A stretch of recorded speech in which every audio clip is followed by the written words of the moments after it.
Morning, friends.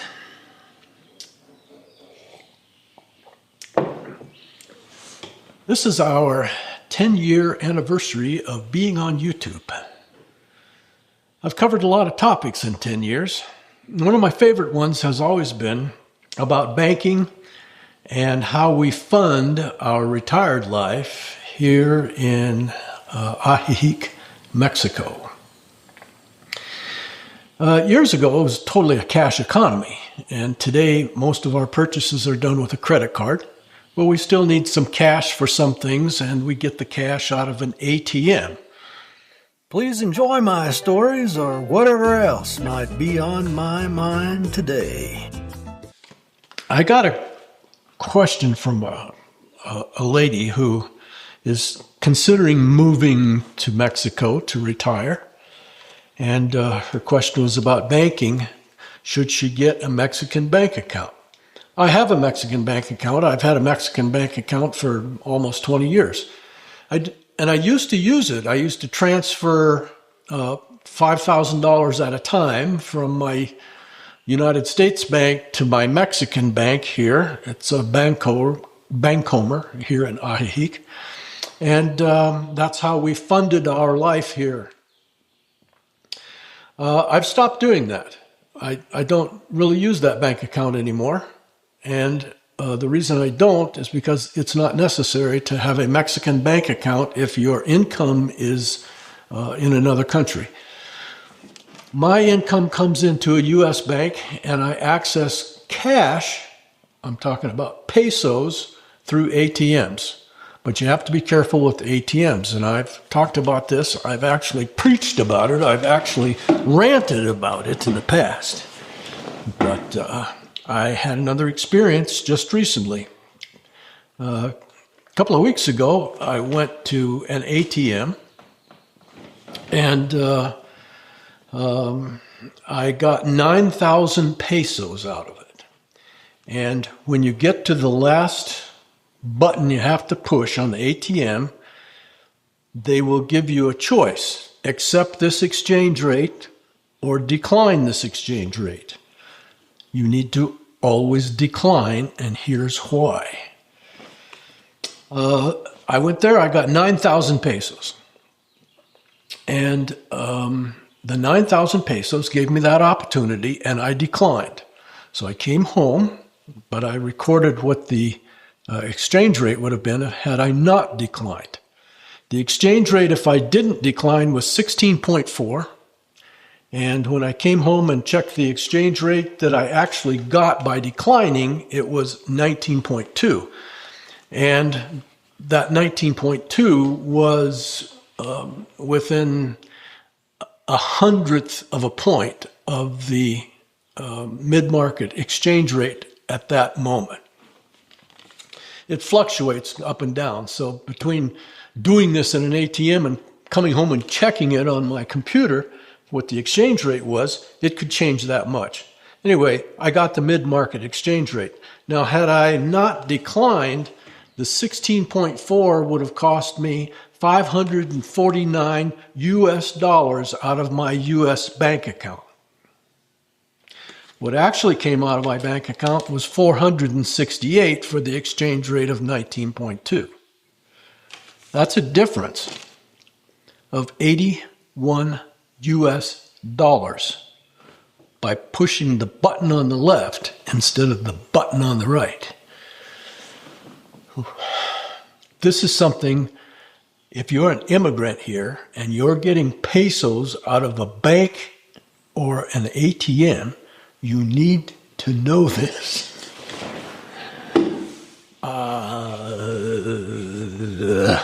Anyway, I'm not a big fan of banks. And they have to make money, but they don't have to rob you.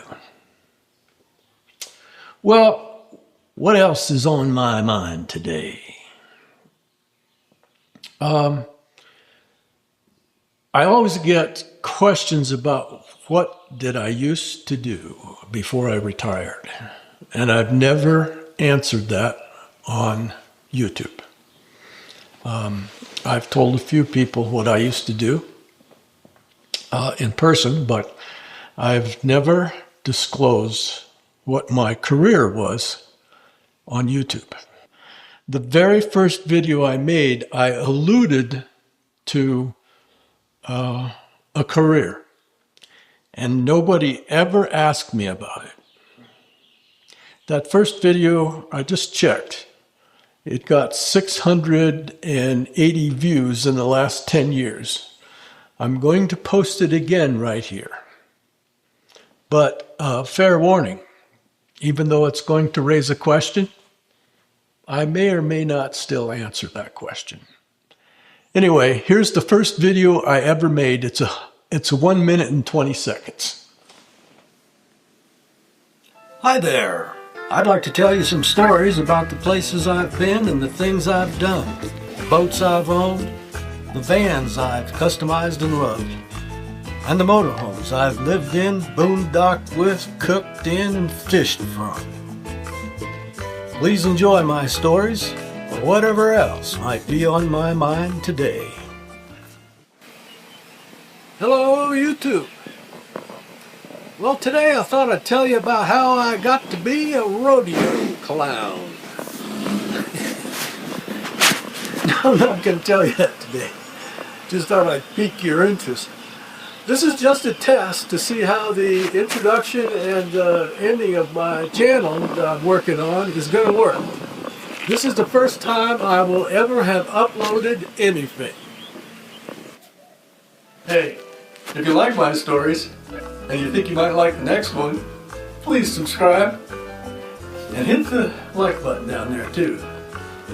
And always remember, in the words of Mark Twain, as paraphrased by my wife, Jerry never lets the facts get in the way of a good story. Well, since this is our 10-year anniversary and I've indulged myself by showing me, I think it's only fair that I show you something from 10 years ago for Lynn. Enjoy this. You will.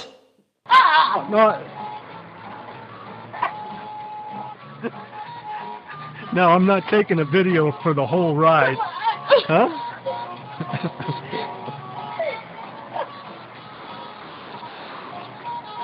Huh? No, I gotta get a picture of these guys over here who think you're un tonto. Tonto?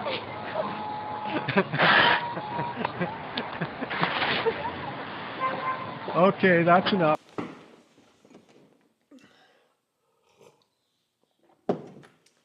What do you think?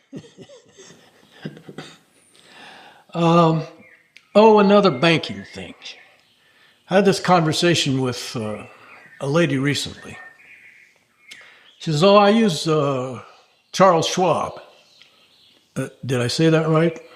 I'm always saying Les Schwab, which was a big tire dealer in Oregon. Charles Schwab. I use Charles Schwab because they refund my ATM fee. Yes, they do. However, in the exchange rate, they don't disclose what they take, but the general consensus of opinion is it's 4 to 7%, depending on what country's currency you're getting. We don't know what it is for Mexico. They don't disclose it. We could figure it out if you have a Charles Schwab card and you start looking at it. 4 to 7% hit on the exchange rate when you use your Les Schwab, and then they refund your ATM fee. Yeah, the ATM fee is nothing compared to 4, 5, 6, 7% of the money that you're taking out of an ATM. Well, what else is on my mind today? Got a question. Why do we go north in the winter and south in the summer? Well, there are a number of reasons for that. One of them is that we would rather heat our RV than cool it. The other thing is that in the summertime, it's hot in Arizona, And in the summertime, it's cool here in the mountains of Mexico at 5,000 feet. So that's the biggest reason, the weather. But there's another reason, too, that came up in a conversation with my son, who has that ranch in Arizona, just recently. Check this out. Watch if they want to. We go to Arizona when the rattlesnakes are hibernating in the winter.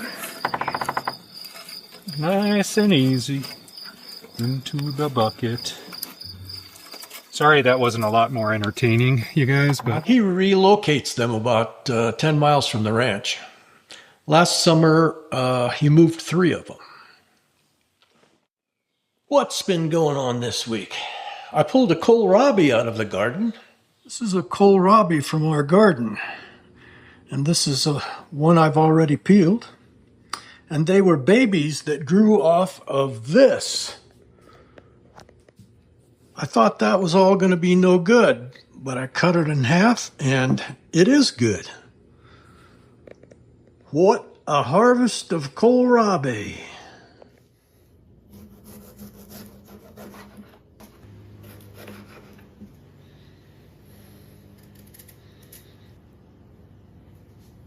Amazing.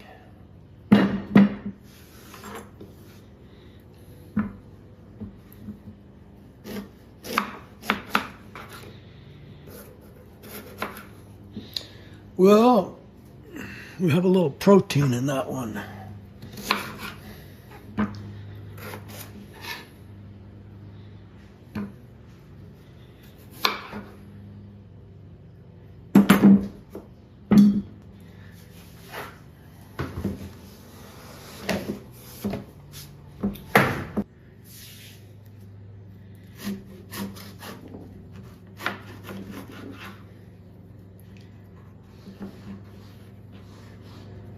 Washing it before I slice it up. Washing my cutting board before I slice it up. And we'll let that dry a while. I cooked some kohlrabi for dinner last night. Just boiled it till it's tender and then put some butter on it. It was very good. And the rest I froze. So we'll have kohlrabi every once in a while. Did you see that fly go by? And what else is going on this week? I have some more termite problems in my workshop. Once again, my workshop is all in disarray. And the reason is because we have found additional termite tunnels on a wall we didn't do last August. I saw this under the bench, this bench here, that I have all of those paint cans that used to be on a shelf all the way to the ceiling. This bench used to be in the corner. So I couldn't see these things. That's a tunnel. Now, yesterday, I scraped this whole wall with a putty knife. There's the putty knife. And the top of this is an old adobe wall, by the way. And you can see it's just dirt inside there covered with concrete, but this is probably somewhere in the neighborhood of 80 years old. Anyway, I scraped all of this and vacuumed it all up with a shop vac. It was totally no dust or anything. We're going to re-concrete it. But last night, look at this. One night, these little tunnels. Let's see if there's something live in there right now.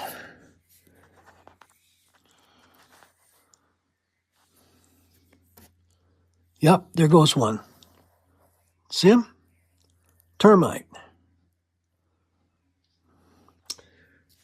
This one is really curious. I don't know if I want to show you. This is actually up into the air. You see I'm sticking my finger under it? I don't want to touch it because I want to show Luis. Luis is coming back on Monday, which is why I have exposed this wall. And we'll be drilling the holes in the floor and pouring in about 1 liter of that solution into each hole.